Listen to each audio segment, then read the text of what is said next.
स्थल है, जितने भी धार्मिक नगरी और श्वेत जी, उनके जो है विकृत करने का जो श्वेत कुत्सित जी, प्रयास सीताराम किया जी गया कह है, रहे हैं उनको कि अगर क्या आप मिला? लोग पहल करते हैं, सहयोग करते हैं, तो उन्होंने साफ तौर पर कह दिया कि हम किसी अन्य मस्जिद पर मंदिर होने का दावा नहीं करेंगे। वो तो कह रहे हैं, क्या आप लोग पहल करेंगे?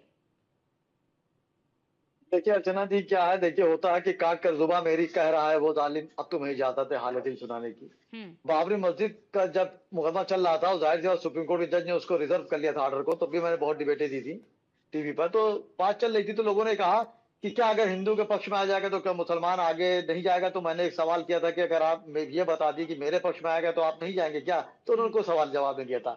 मेरे धर्म गुरु बैठे हैं, मैं उनके एहतराम करता हूँ, मैं हाथ भी आपसे जोड़ रहा हूँ, क्योंकि मैं धर्म गुरु हूँ चाहे आलिम हो, मैं सबकी इज्जत करता हूँ, मैंने बड़ों की जूतियां सीधी करके ही यहाँ तक पहुंचा हूँ। लेकिन एक बात आप देखिए, यहाँ पे धर्म गुरु या शोएब सिद्दीकी या आप कह देंगे इससे काम नहीं होगा। हमारे मुल्क के जो वजीर आजम नरेंद्र मोदी जी जब ये बात कहेंगे और हमारे उत्तर प्रदेश के वजीर आला योगी आदित्यनाथ जी ये बात कहेंगे, तब मैं कॉन्फ्रेंस में रखूंगा बात को, क्योंकि हमारी आपकी बात से बहुत असर नहीं पड़ता है। देखिए जहां तक कोर्ट में मामला है, जाहिर सी बात है कोर्ट में मामला चल रहा है, जो भी उसका निर्णय आएगा मैं समझता हूँ हर मुसलमान को सर आंखों पर आएगा, हमारे धर्म गुरु बैठे हुए हैं उनको भी सर आंखों पर आएगा। इसलिए हमारी हम्म। आपकी बात से मैं समझता हूँ कोई फैसला नहीं हो सकता आपके धर्म जब गुरु तक तो मुल्क के ऐसे हैं वजीर श्वेत जी ये की बात ना कोर्ट कहें। पर ही जी सवाल जी। उठा देते हैं, संविधान पर सवाल उठा देते हैं, कोर्ट के जजमेंट पर सवाल उठा देते हैं। आपके धर्म नहीं नहीं, गुरु तो देखिए ऐसे देखिए हैं। ऐसा नहीं है। देखिए देखिए वो जो जो देते होंगे उनके अपने बयान होंगे, मैं दूसरों की बातों में नहीं आता हूँ। शोएब हम्म। सिद्दीकी आप नेशनल चैनल में बैठा हुआ है, आप मैं भाई अर्चना जी आपसे वो कह रहा बहुत हूँ ऊंचे कि पद पर बाबरी हैं। मस्जिद जब फैसला आया था तो उत्तर प्रदेश में मायावती सरकार, वो सरकार थी यहाँ पे बीजेपी की थी। हम्म। जब हाईकोर्ट से आया था तो मायावती सरकार थी। एक मुसलमान बताइए जिसे कंकड़ फेंका हो?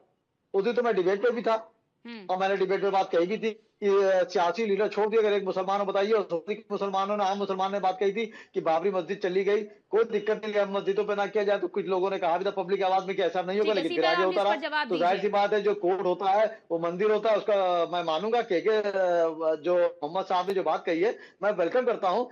लेकिन उन्होंने दोनों बातें कही, उन्होंने कहा मुसलमान जो ज्ञान में ठीक है आपकी सीताराम जी, उसका आप छोड़ श्वेत देता जी है, की और बातों का हिंदुओं कहा जवाब कि वो दीजिए। मस्जिद छोड़ और दे। लेकिन आप सीताराम तो जी, खूबसूरती से क्योंकि उनका दूसरा आप पे डिबेट ना करके इस पे क्या, मैं इसके लिए आपको मुबारकबाद देता हूँ, मैं बहुत खुश ठीक हूँ है, आपकी होशियारी आप से। मुझे पूरी डिबेट में मुबारकबाद दे रहे हैं श्वेब जी, आप मुझे तंज कस रहे जी हैं, जी मुझ पे तंज जी कस जी। के क्या होगा नहीं सर। ऐसा नहीं कर रहा, आप मेरी ठीक है बहन है। नहीं नहीं, आप मेरी बहन सीताराम है, जी, आप मेरी बहन है, ऐसा ठीक है नहीं है। सीताराम जी, इस पर आप जवाब मैं दीजिए। वेलकम कर रहा वो हूँ। बाबरी मस्जिद का उदाहरण दे रहे हैं कि जब बाबरी मस्जिद को विध्वंस